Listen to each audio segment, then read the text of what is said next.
Thank you very much. This was Daisy Aboudi, the Deputy Director. My name is Bea Lefkowitz. I'm the Director of Sephardi Voices UK. Thank you very much for joining us. Welcome to our event tonight entitled Voices of Sephardi and Mizrahi Memory. I'm really looking forward to our conversation with Leslie Hakim-Dowek and Jay Prosser, as their work touches on the core of the mission of Sephardi Voices UK, the preservation of memory and history through personal stories. In our last event with Rabbi Dweck and Dr. Efrat Sofer, we discussed the future of Sephardi Mizrahi heritage on a broader institutional and communal level. This time, we're looking at how we can engage with the past as an artist or writer. Both Leslie and Jay work with their family histories in different ways, Leslie being a first-generation migrant or refugee, and Jay belonging to the second generation, exploring the lives of his grandparents. I'm sure this will be of interest for so many of us who are sitting on family photographs, documents, and possibly films, and wondering what to do with these. This makes me also wonder how people in the future might use the interviews we've conducted for the interviews we've conducted with their grandparents or perhaps great-grandparents. A video archive, such as ours, creates a legacy of voices and images, of accents and gestures. I hope that our conversation tonight, we can explore what this legacy entails and where it can lead us to. So now it is my pleasure to introduce Leslie and Jay. Leslie Hakim-Dowek is a visual artist of Lebanese origin based in London. And I was very fortunate to interview Leslie's mother, Rebecca, for Sephardi Voices. And you can see a short film of Rebecca and Leslie together on our website. And Daisy, maybe you can show the photo, the lovely photo we have of Leslie and Rebecca together.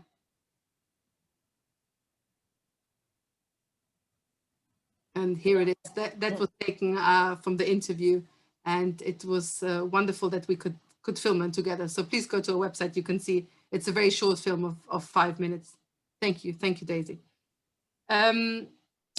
Also, there's an excerpt of this interview in the latest copy of Jewish Renaissance of the interview.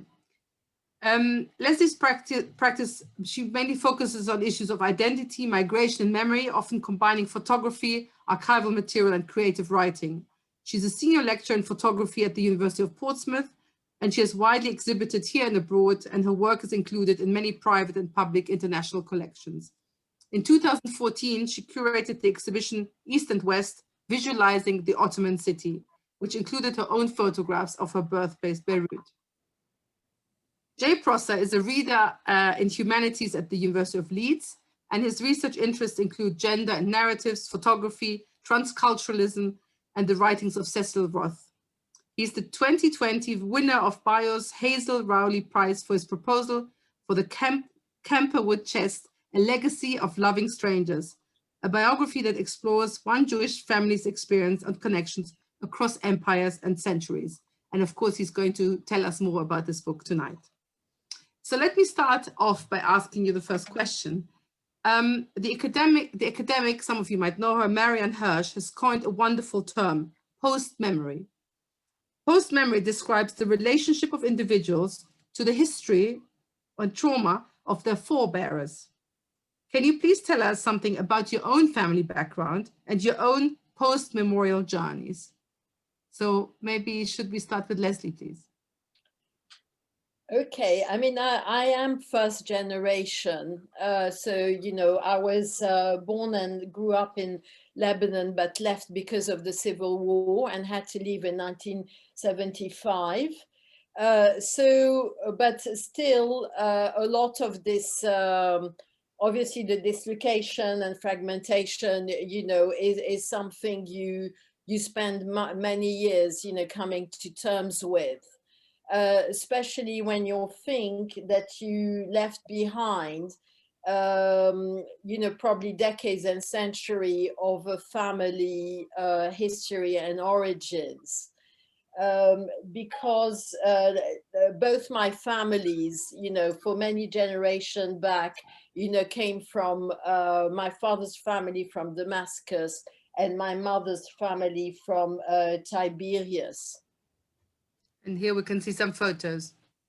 Yeah, so yeah, I put together like a few, snapshots from the family archive, along with some vintage postcards, just to illustrate the fact that my parents ended up in Beirut, and in its heyday, from like the 50s to the 70s, it was this really idyllic place to live in, very liberal, very westernized, cosmopolitan, and and they had a really good life there.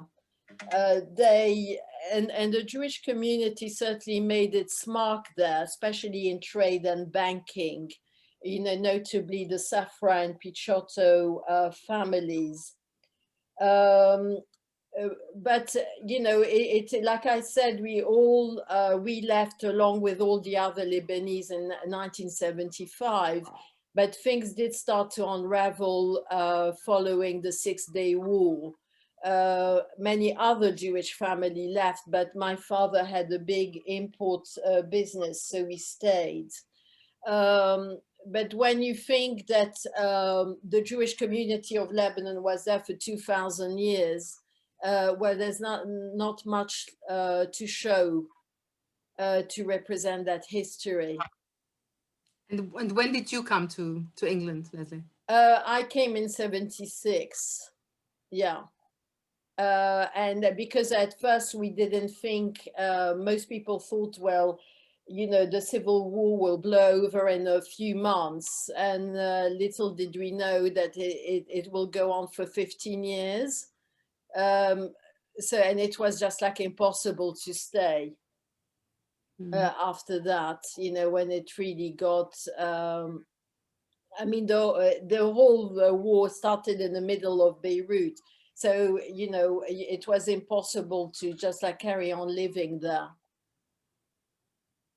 I mean, I remember from your mother's interview also this wonderful description, because she was born in Tiberias and that she was sent to school in Beirut.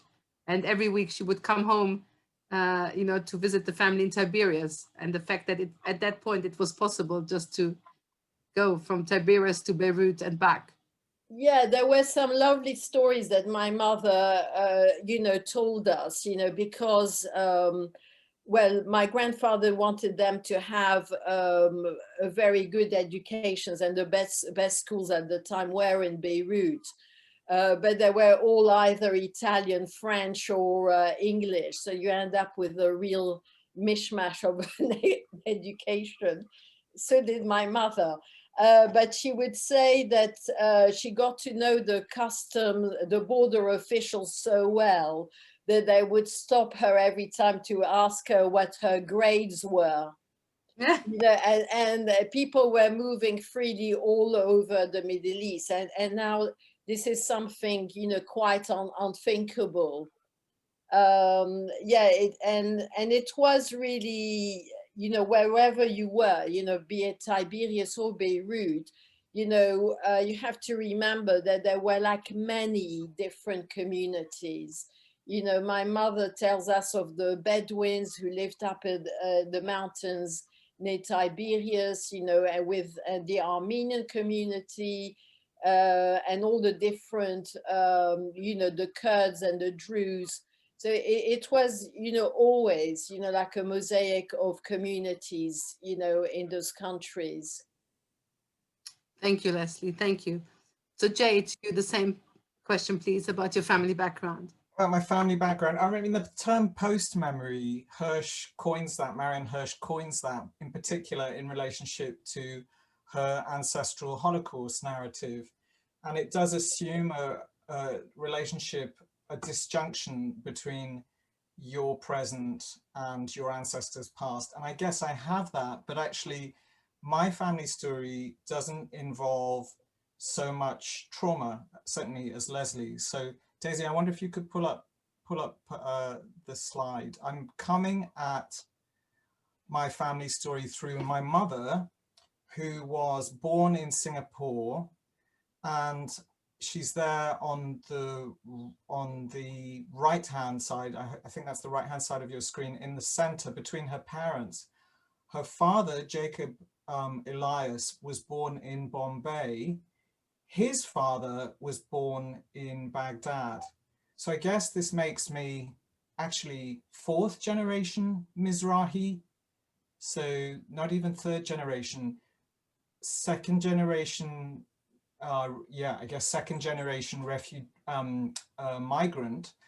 And my grandfather married a woman from China. Her name was, her first name was, her original name was Ko Wei, Sim Ko Wei.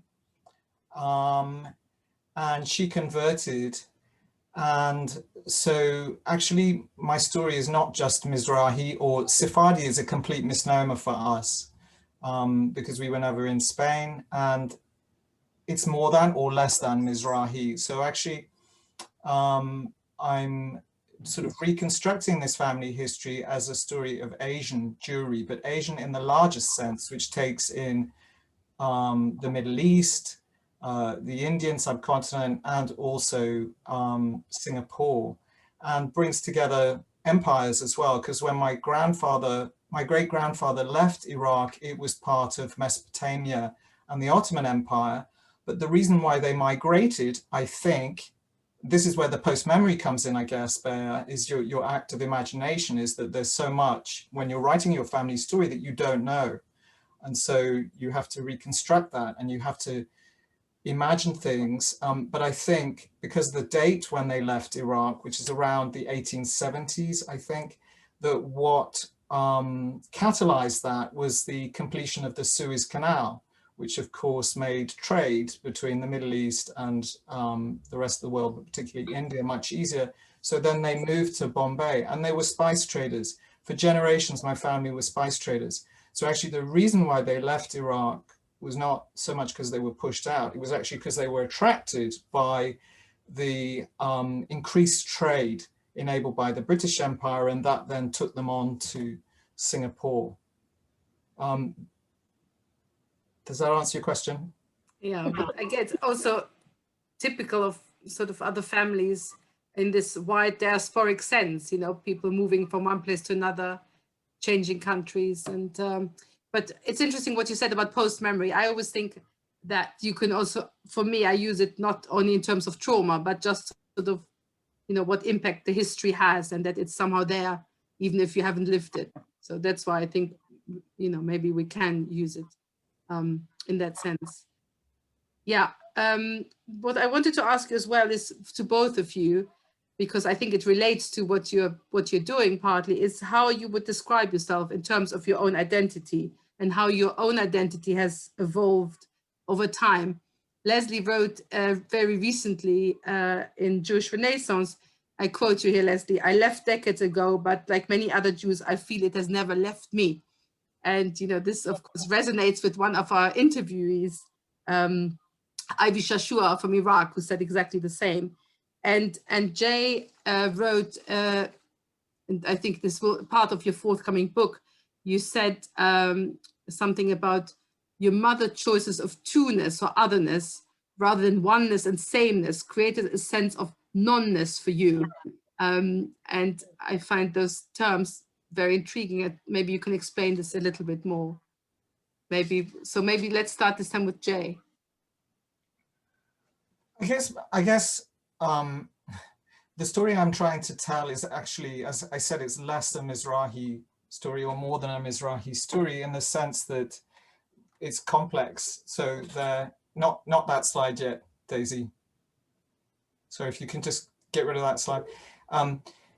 Because my grandfather intermarried, and what I discovered by marrying a Chinese woman who converted, and what I discovered actually in writing this book is my great-grandfather who left Iraq did the same.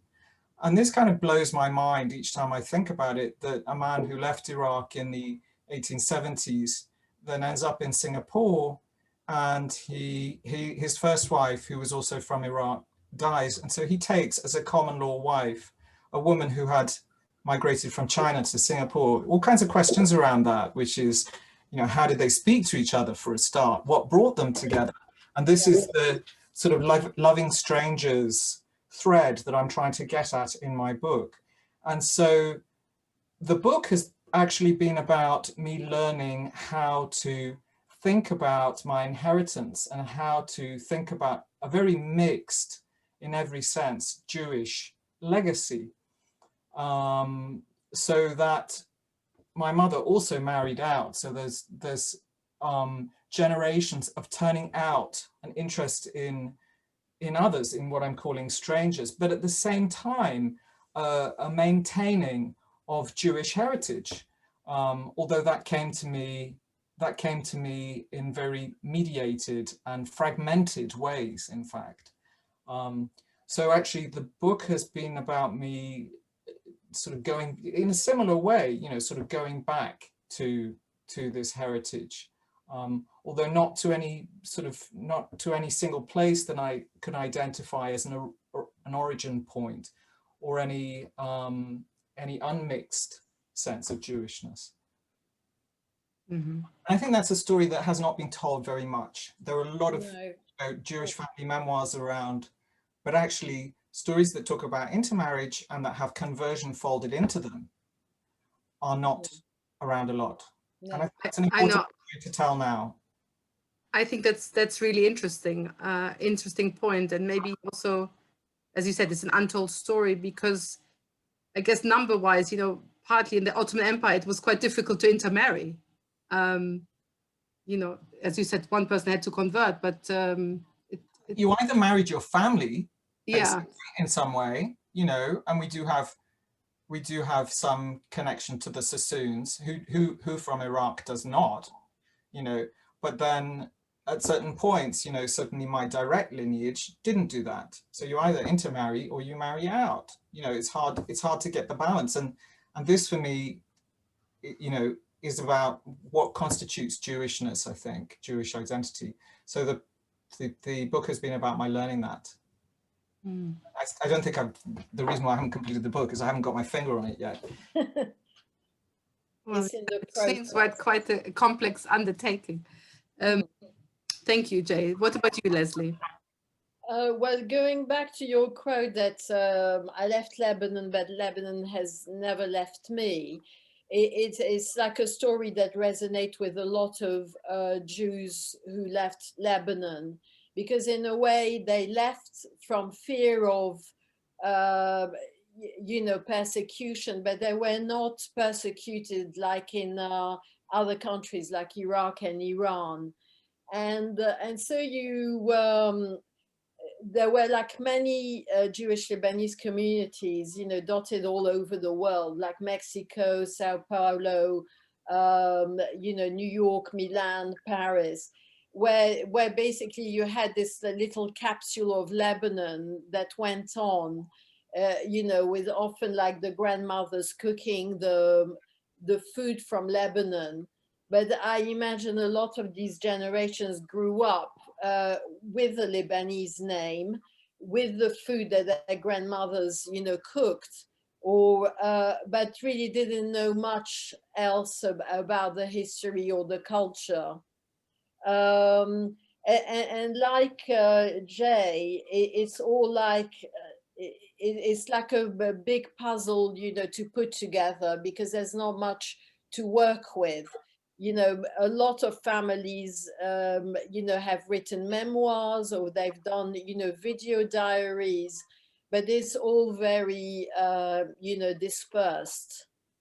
And that's why I think my next project would be about, you know, looking more into the possible archives you can uncover from the Middle East, you know, in relation to all these, you know, minorities, Armenian, Jewish, Kurdish, you know, because they were there for hundreds of years, but they weren't, you know, the institution, you know, to keep, you know, and maintain those records.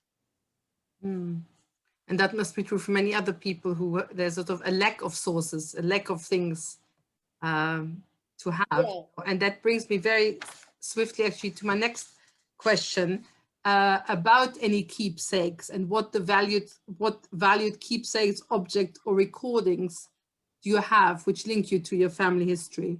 And maybe start with Jay, because he's got something I think quite unique. Okay, Daisy, could you possibly show the chest slide and then just go through those with me, please?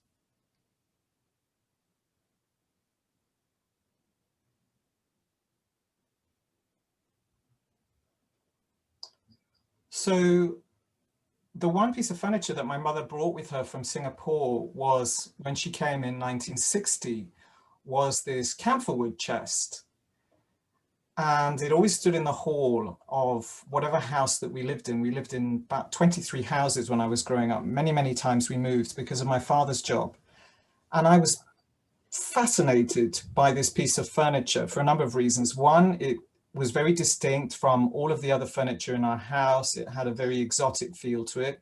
And of course, you can see it has these wonderful carvings that tell a story actually of a migration on the top and on the front of it. Very ornate. And then when you open it, it has this wonderful smell of camphor, which is spice, cinnamon, nutmeg, a mixture of spices. And so it was very enticing to me.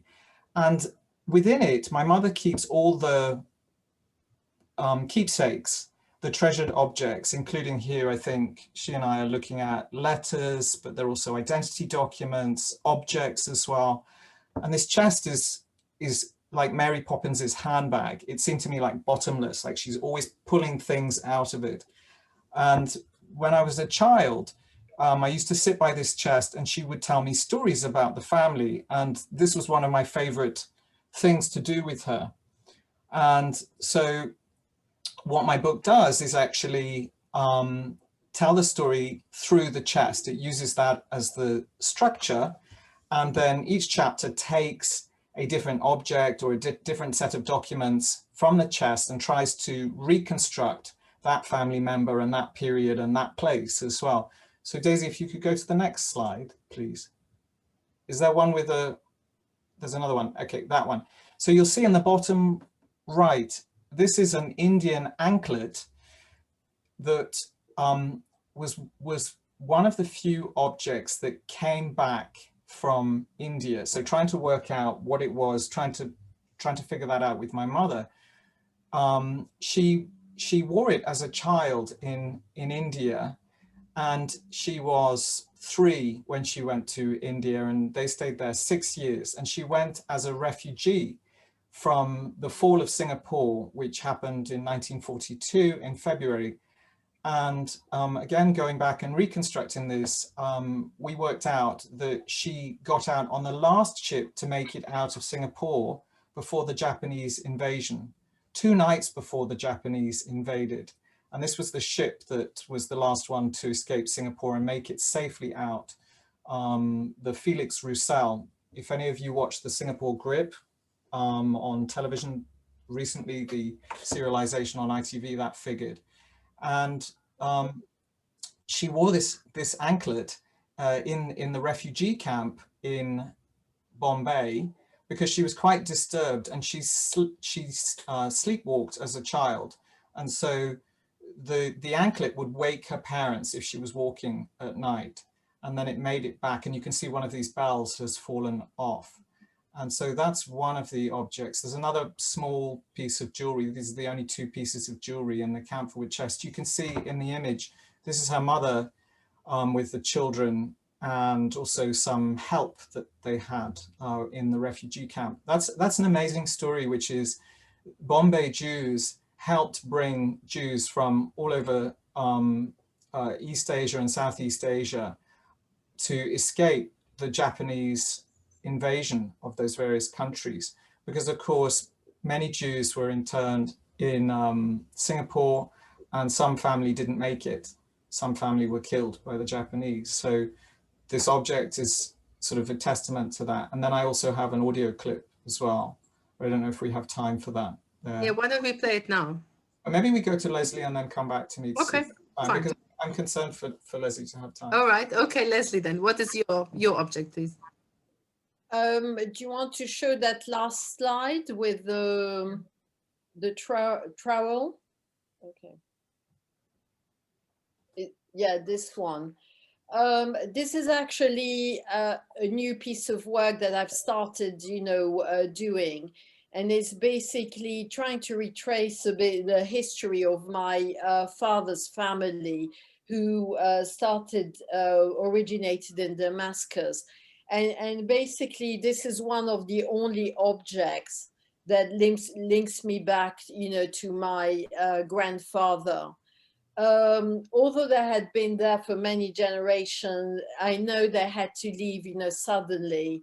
And you know, it seems their firstborn was kidnapped for some strange reason, but we don't know the full story. So that's the reason why they emigrated, you know, to Manchester. And this trowel was actually presented to my grandfather because he was one of the founders of the Sephardi synagogue in Didsbury, in you know, the Sharet Tzedek. So in a way, the trowel is inscribed with a date and a location, and somehow this is like the only concrete thing in this very sort of you know, nebulous history. So I've often worked with you know, about memory migration and significance of objects, and sometimes interviewed other people who've migrated to this country. Daisy, maybe you could show the other slide, the one just before.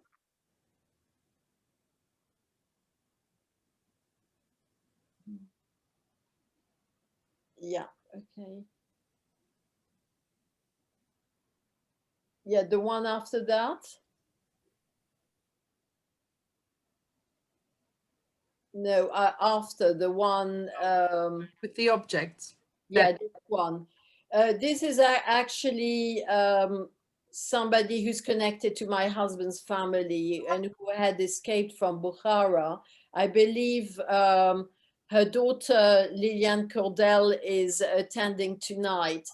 And I've actually interviewed several people who had escaped, you know, through basically traumatic political, you know, events.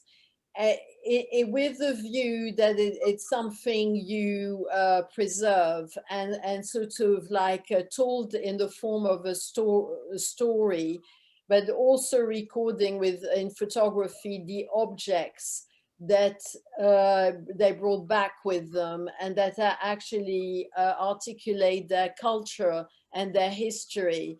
So this is one example, which you know, also relates to this, you know, ordering of memory and the significance of objects. Mm-hmm. Thank you, Leslie. I mean, it makes me think that, of course, as a refugee, often people don't have any objects because they couldn't take anything with them. You know, if you had to leave Iraq and you were crossing, you often had to destroy letters and things like that. So it's, yeah, I mean, there's usually like a few photographs or a few mementos that people always keep. I mean, even if you have that one object, you know, however tattered it has become, I mean, it ends up having such a, you know, a powerful value. Yeah. Thank you, Leslie. Jay, can we hear now your recording, please? Okay, so I hope this is going to be clear, but this is something I've been writing about recently. So this is a recording that was made with my grandfather in Singapore in 1970. So it's over half a century old. And actually, audio cassette recording was still quite new. So it feels amazing to me that we have it. And on this, he's singing. He was a great amateur performer. So he loved to entertain, and actually his brother was a famous singer, a cabaret performer in Malay Bangsawan, which is Malay cabaret on the Great World Stage in Singapore. So they sort of fancied themselves as entertainers. And on this tape, he sings in many different languages, which sort of seems to me fitting for him as a spice trader who had to speak many different languages to all the people that he connected, to all the different merchants and the companies and so on, the Dutch companies, the Dutch colonial companies in Southeast Asia, and also the British ones as well. And so on this clip that I've made for you, it's about 2 minutes, he sings 3 songs. The first you'll know, it's the national anthem, but he sings the second verse of the national anthem. And I have to admit, I didn't even know that there was a second verse of the national anthem until I discovered this. And he of course, what enabled his trade, as I said, was the British Empire. So he was very much, you know, what some people have called an empire's Jew, you know, someone who was a Jew who was born in India, whose work and whose life was enabled by the British Empire. The second song that he sings is in Hindi, and it's from, if you can see this Bollywood film. It's called Bombay Ka Babu, which means the gentleman from Bombay. And in Singapore, he was known as Jacob Bombay-wala, Jacob from Bombay, Jacob the geezer from Bombay. So he very much identified with all things Indian. His Hindi was brilliant. He loved Indian food. He loved Indian music. That was his favorite music. And that's where his heart lay, I would say. And then the last song is very poignant to me because it's about being remembered through your words after you're no longer there. And so what I've been thinking about with this is how voice brings back a person, brings back the memory of a person and what he stood for in a way that photographs and objects don't. So for me, there's something very physical about this memory and something much more poignant. So I hope this is going to work.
There's a couple of points about that. I guess one, the point where he clears his throat. There's a sort of catch in me physically there, and I can understand why my mother just cannot bear to listen anymore to this tape. She just can't. It brings him back so nearly and yet he's absent. Of course, he can't be brought back.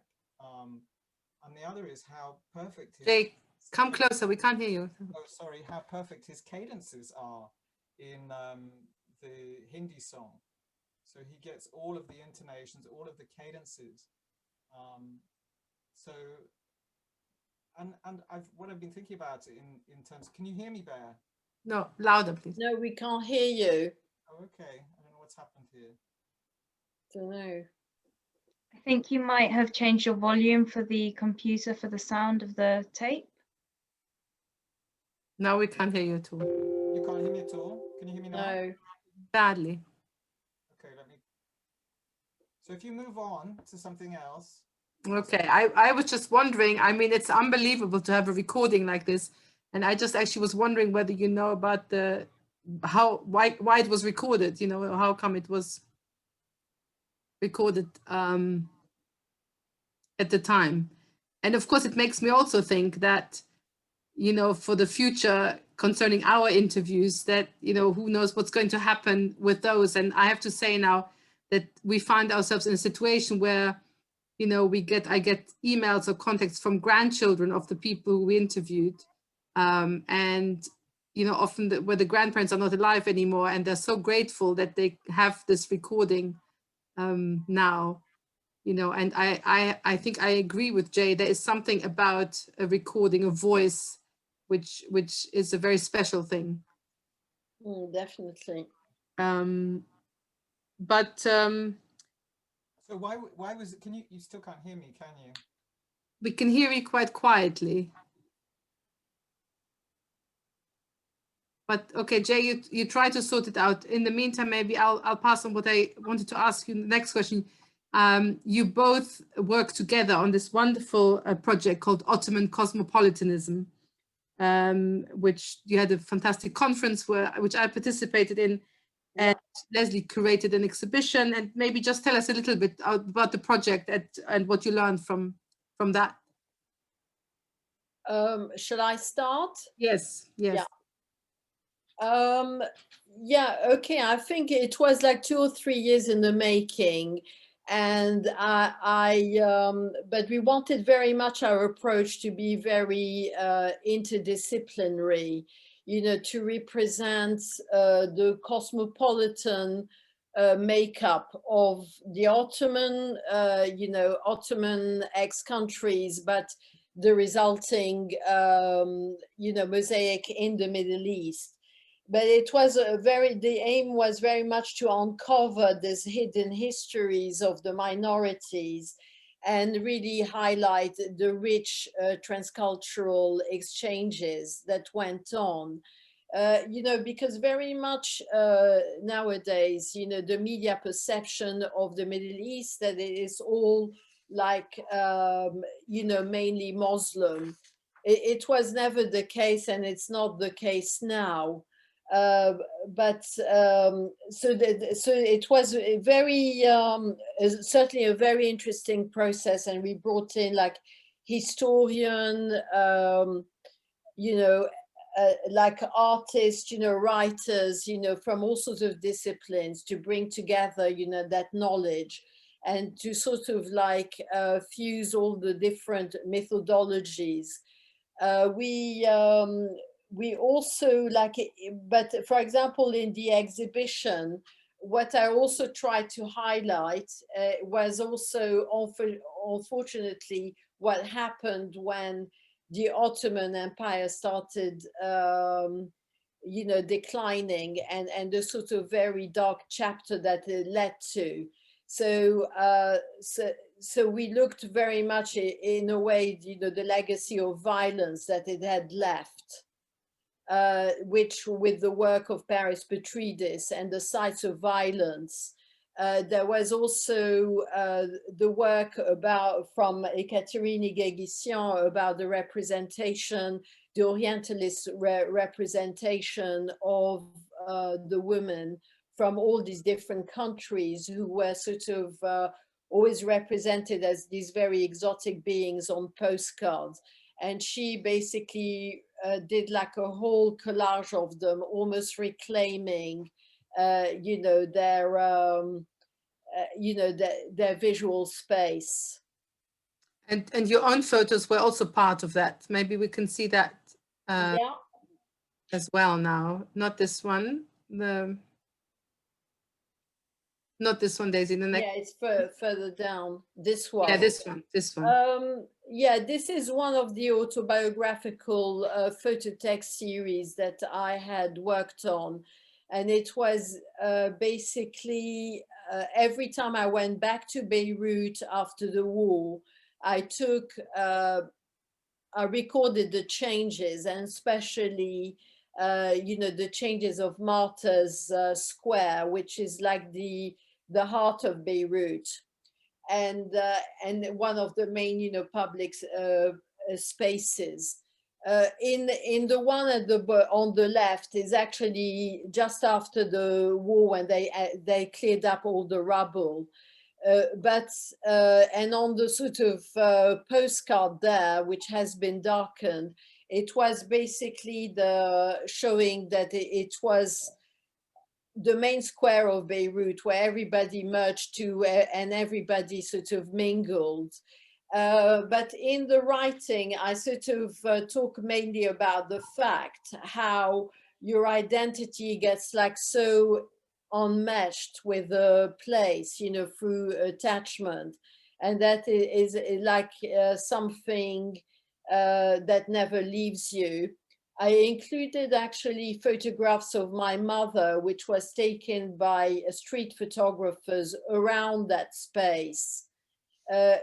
Because for my mother, like myself, it was always this very magical, cherished place that sort of was of such importance.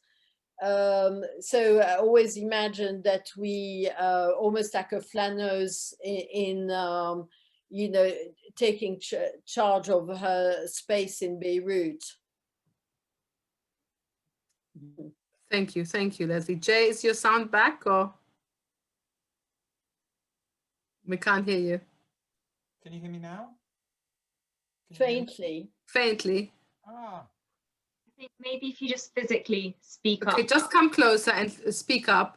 And maybe, would you like to add something on the Ottoman cosmopolitan side? I think Leslie captured. I think Leslie captured it. Okay.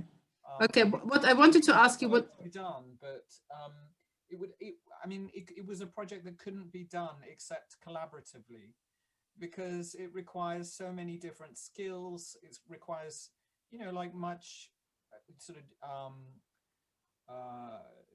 you know, Jewish research. Actually, of course, it was not, as Leslie said, exclusively Jewish, but like much Jewish research, it requires, you know, multiple skills, multiple language skills in particular. So there is more work to be done, particularly around archives.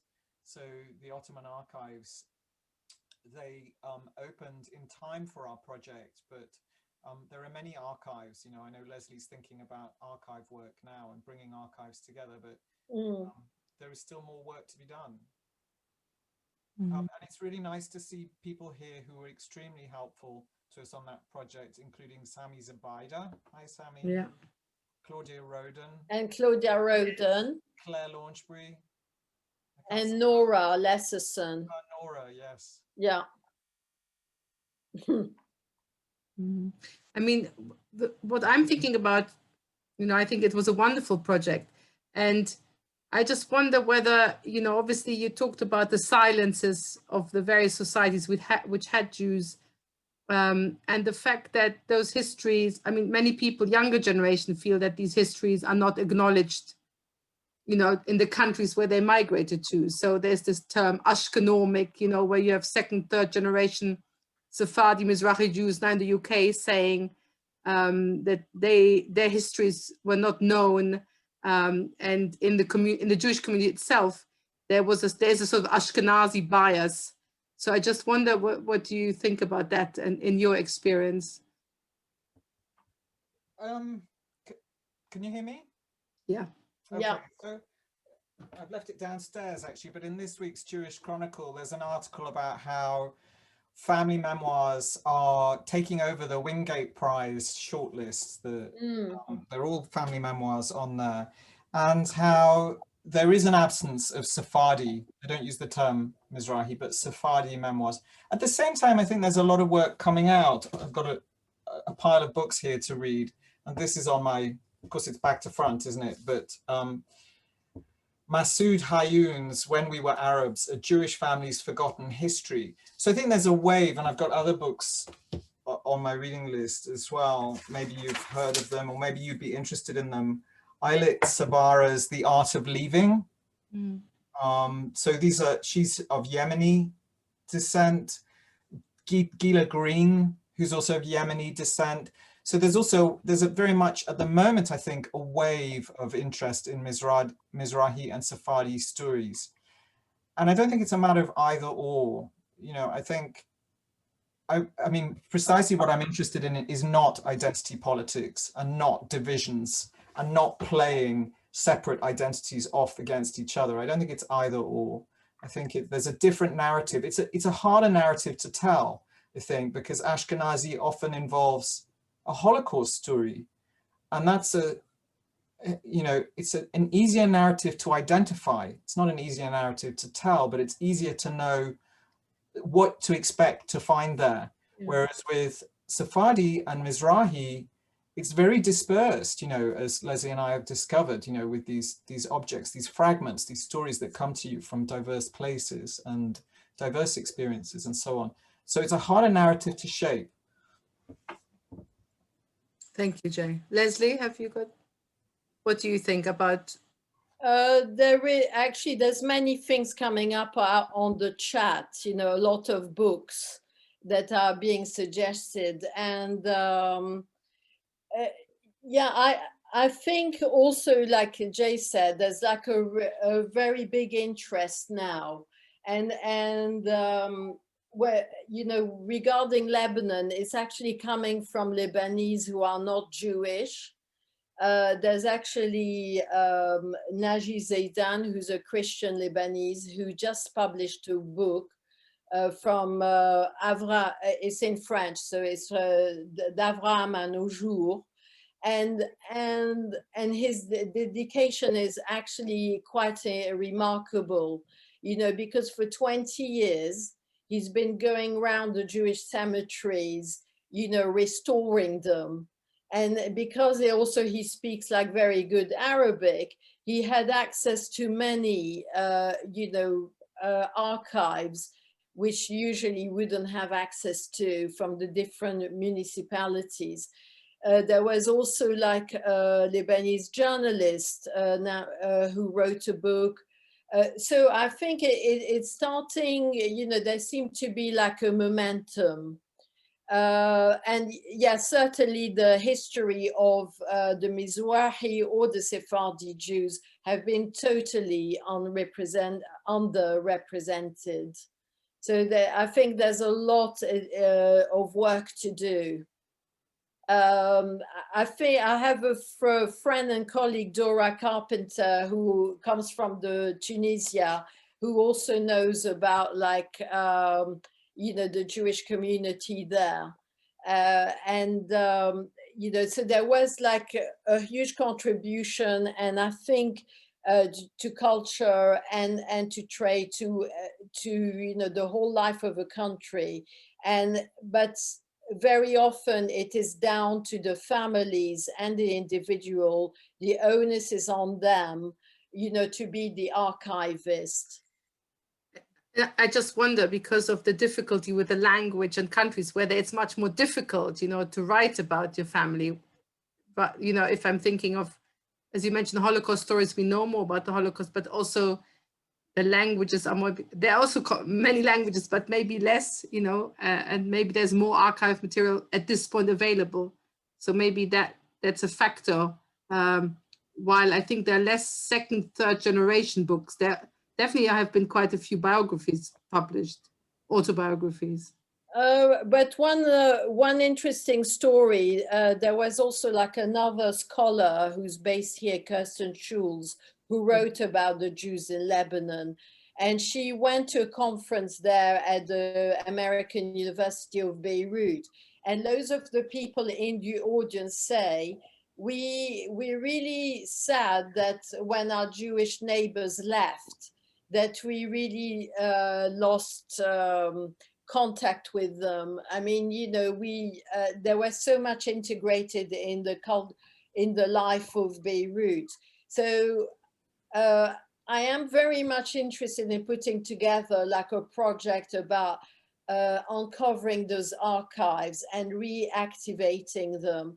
And now I can see that as there is interest from people who are still there, there is a way to connect, and they would have the language and the access. There is certainly, there's many signs that there is a really genuine interest in rediscovering that legacy. Yeah, that's wonderful. Hopefully maybe our interviews, you know, I always think should be, you know, a subtitle in Arabic and be available. So I think at this point, thank you so much. I mean, obviously I have many more questions for you. But if anyone wants to know more about you, they can Google you. Both of you have quite a presence on the web. And let's open the...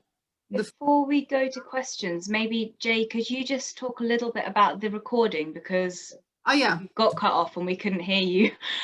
So if you could maybe talk a little bit about that as you were going to before, and then if you have questions, you either digitally or physically raise your hand and I will get round to you.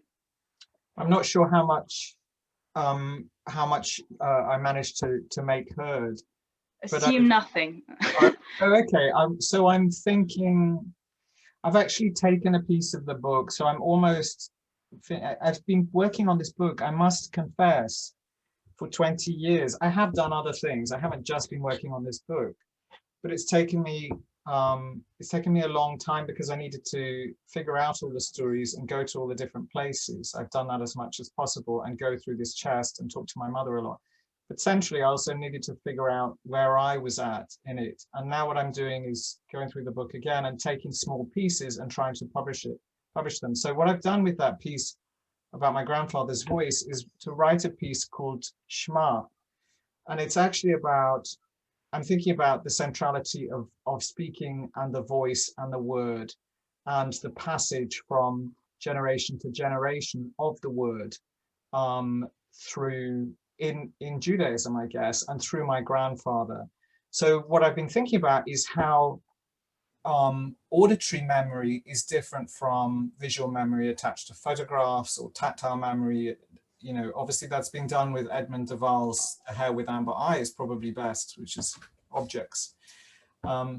So what I said about the tape is the bit that sort of I feel physically like a punch is when my grandfather clears his throat, and sort of the moment has gone, so I don't know whether you'll remember that, but there's a point where he clears his throat in the second song, I think, and I'm back there in the moment. I was actually there when this tape was made. I was 3, and I don't remember the tape being made, although I'm actually on it too. But the tape, so it's about how voice has a kind of presence that other medias of memory do not. That's what I've been trying to think about. So I think that's all that I said there. And I think, just to reiterate Bea's question as well, how did the tape get to be made? How did the tape get to be made? Yeah. Well, as I said, audio cassettes were very new. I think they were a few years old, and I had a cousin who was older than me. I had many cousins, and she happened to have a small audio cassette, and she was mucking around with it. In fact, she's on the tape too. My brother and I are on there singing competing nursery rhymes, and you know, Baruch Hashem, my grandfather is on it too. So that's so precious now. So it's sheer chance that we have it and that it's survived. And of course, I've made multiple copies and it's on computers and so on. So, and now it's here on this recording to be put on Sephardi Voices website. to live in perpetuity. But yeah, exactly. Why do you think did he sing the anthem? I think those songs, who knows why, really? But family memoir is about reconstructing, and you're figuring out a narrative from these fragments. Of course, it's your story. And I guess that's where the post-memory comes in. It's your imagination. But the way I read it is he was a polyglot. You know, he spoke many different languages. He moved through different countries, and he was made up of many different cultures. But one of those cultures was British. You know, he refused to surrender. He was a subject of Singapore when he died, even though Singapore became independent in 1960. He was a subject of Singapore when he died. He refused to surrender his passport, his British Empire subject passport, and become a Singapore citizen. He wasn't having that. He wasn't having nationalism, I don't think. He could deal with empire. Empire. In all its diverse forms, Ottoman as well. Okay. Okay. Thank you. It was very special that you could share this recording with us. Thank you. Thank you for listening. Thank you for listening. Okay. I'm going to go to questions. Yeah. So if anyone's got a question, either You can wave your hand. wave your hand or use the chat, or even if you want to use the chat function. Just keeping an eye out for people. Yeah. I can't see any for now. Oh, how unique is Jay's grandfather's story? I'm not sure who that's for, so I'm gonna put that to both of you. From Dora Carpenter. Dora Carpenter. Yeah. I'm going to put it back to the audience.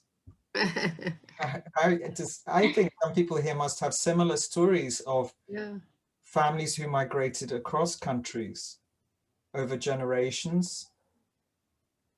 Anyone wants to? I think the unique aspect maybe of your story that we haven't heard so much is the intermarriage aspect. If people want to speak about that as well, because that's very interesting. Well, what is it? Over half of Jews in Britain intermarry, something like that. Of course, Yeah. it will start to get less as there are more Orthodox and fewer secular. But that's it. I read recently, it's quite old now, Emma Klein's Lost Jews, The Struggle for Identity Today. And I guess I identify as a lost Jew, you know, someone who's now coming back to it late in life. You know, I've been many things, but so that's one of the effects of intermarriage. Yeah.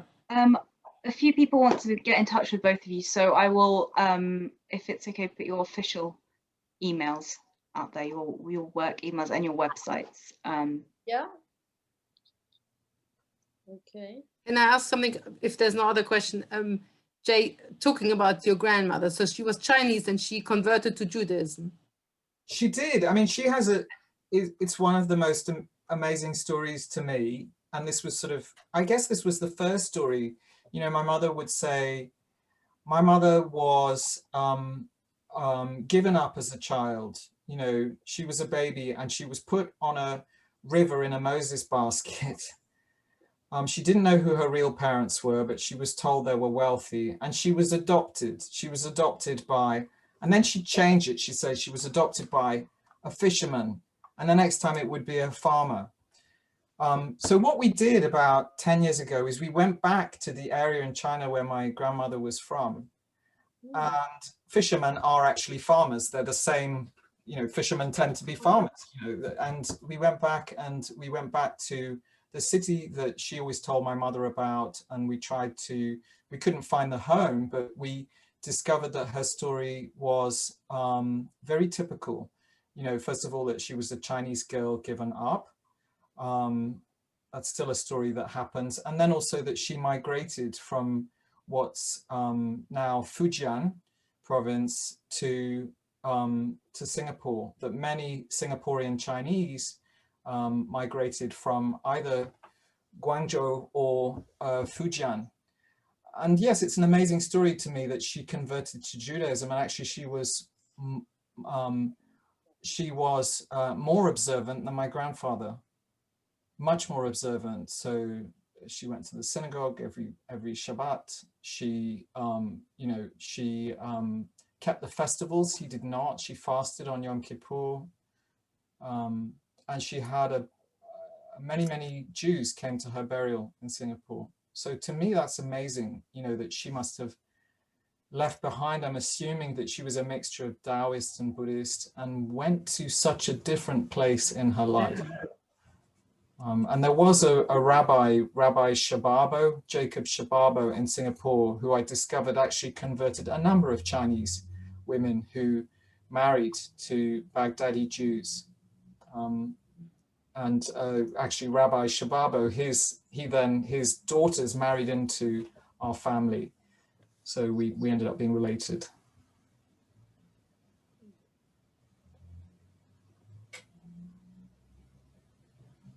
Okay, thank you, Jay. What a fascinating story. Yeah. Amazing. Any other questions?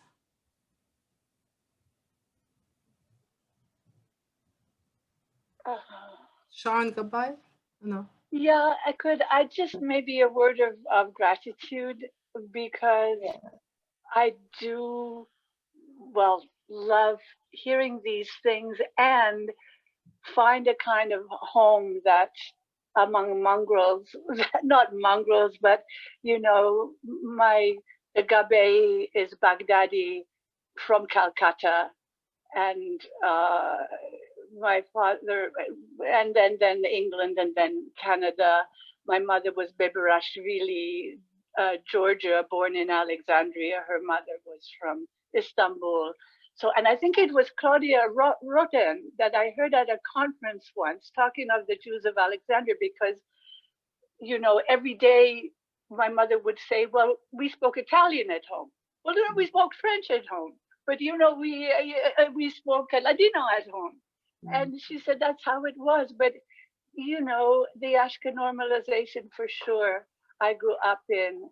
And I have been doing some intensive research, so I won't bore you with it now, but on both sides of my family. And it feels good to be here. So I thank you to everybody. I feel another family memoir in the making there. Yeah, definitely. Especially if you started investigating. Yeah, thanks. I just wanted to maybe add something. I mean, and it's by reading Claudia Roden's book. She's about the first one who actually told a lot of the stories. And yes, of course, a lot of the households, you know, being Beirut, Haifa, Cairo, Alexandria. I imagine there were 2 or 3 languages being spoken, because I was trying to work out what language did my grandparents communicate. You know, was it Ladino, Hebrew, Arabic, French? But I actually think they would end up talking about 3 or 4 languages at the same time. So they invented their own blends. And maybe different languages at home, outside with, yeah. You know, I've got a friend from Beirut, and she not only there, you know, who's Armenian, but not only they had different languages, Arabic, Armenian, French, they also speak different English with, you know, with French, or with, so there's different kind of slight mixtures with different people, which are fascinating, you know, so it's not one language with the same people, but different mixtures with different people. Yeah, it's well known the Lebanese speak 3 languages at once. Yeah, and the Egyptian, Arabic, and the Egyptians. Yeah, and yes, as my cousin. Yeah, and the Egyptians. Hi, and I didn't know what language words were till much later, when I tried to, you know, when I would have to identify Ladino, or was it Arabic, or was it Turkish, because they were also, you know, from Turkey.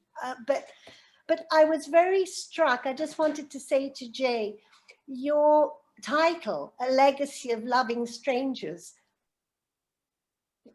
well, it really moved me, because I think for a lot of people, for a lot of my generation, whose parents had such different lives, and grandparents even more different, and perhaps less than your two parents because they in themselves had completely different cultures. But this feeling that, yes, they were everything to you, but yet at the same time, they were foreigners.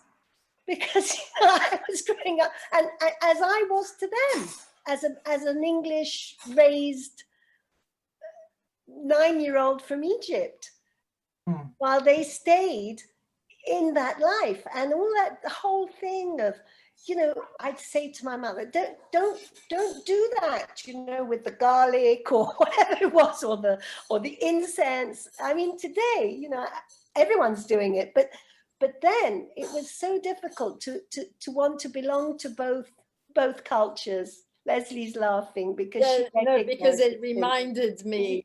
Yes, every generation had to move, and then the younger generation would find themselves growing up in a different country with a completely different culture.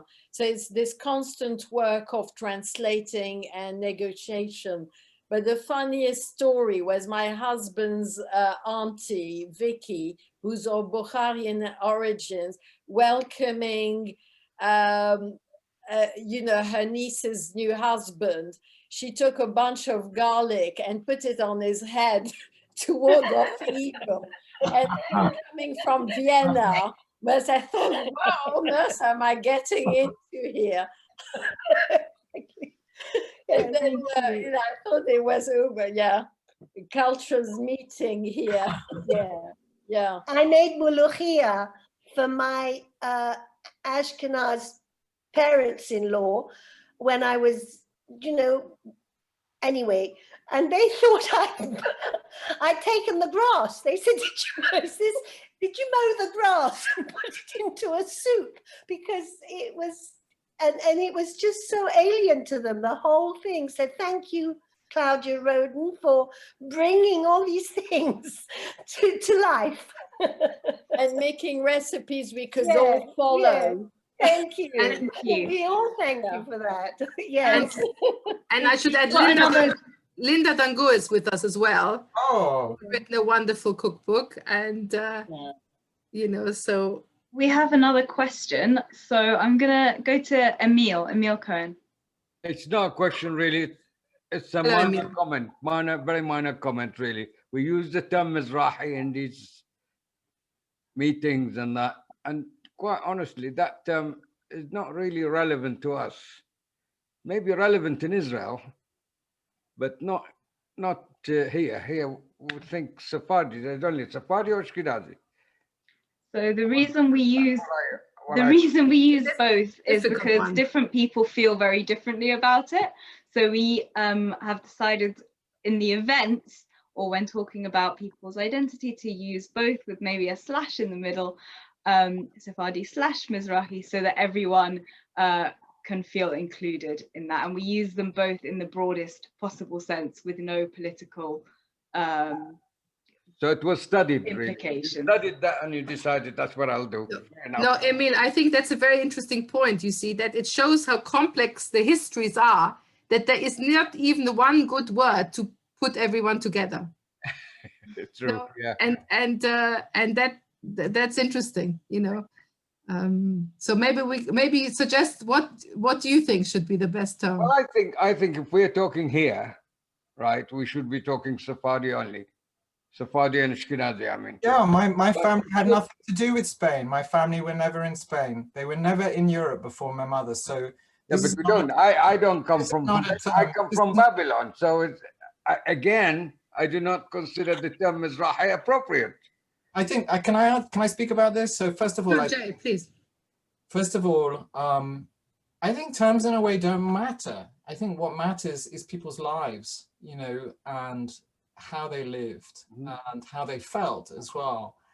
But if I had to pull a term to sort of name my family, it would be Asian Jews. You know, I think that's how my grandfather and my great-grandfather, which is as far back as, you know, we know for sure can go. They identified as Asian Jews. They were crossing cultures.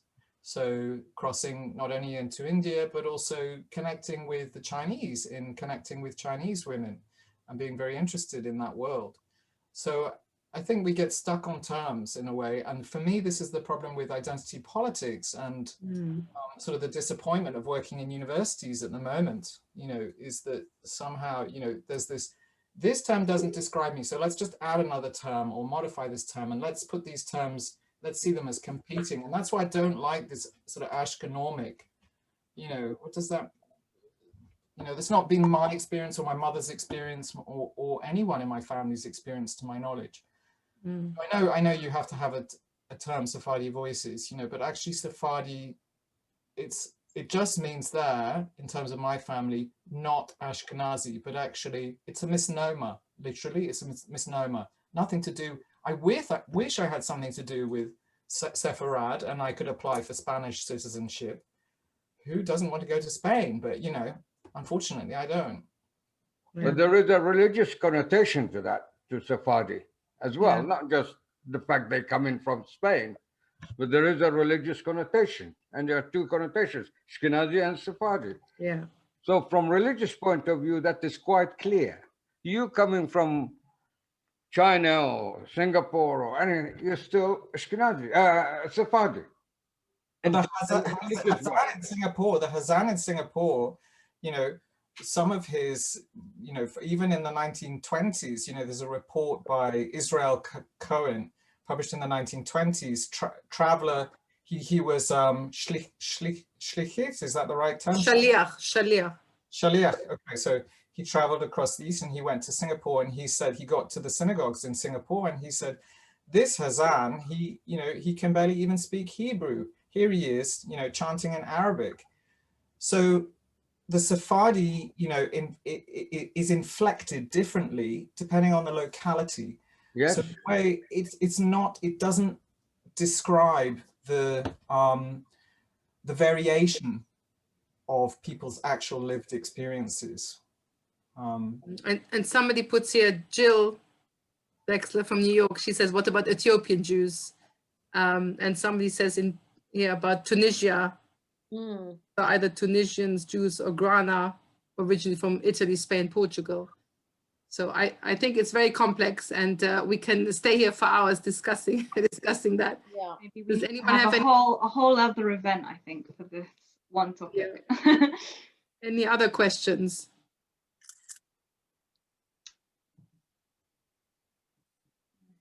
So just before we, yes, that is true, better than exotic. Just before we wrap up, I'd like to just say a few words. Thank you very, very much for coming. Thank you, Jay. Thank you, Leslie, and thank you, Bea, for this event. It's been fantastic and really, really interesting. Just Sephardi Voices, we are a charity. If you haven't been able to give yet for this event, it does take a lot of time and a lot of energy to do everything we do, to record our interviews, to create our transcripts, to put everything we have online. So if you do have any tiny little bit helps, and you can make a donation through our website. The other thing is that we are always looking for interviewees. So if you know anyone who you think might want to be interviewed, please send them our way. We're more than happy to explain everything. At the moment, we're interviewing on Zoom, so it's all very safe. So if any people that you think might be interested, please do send them our way. And thank you all very, very much for coming.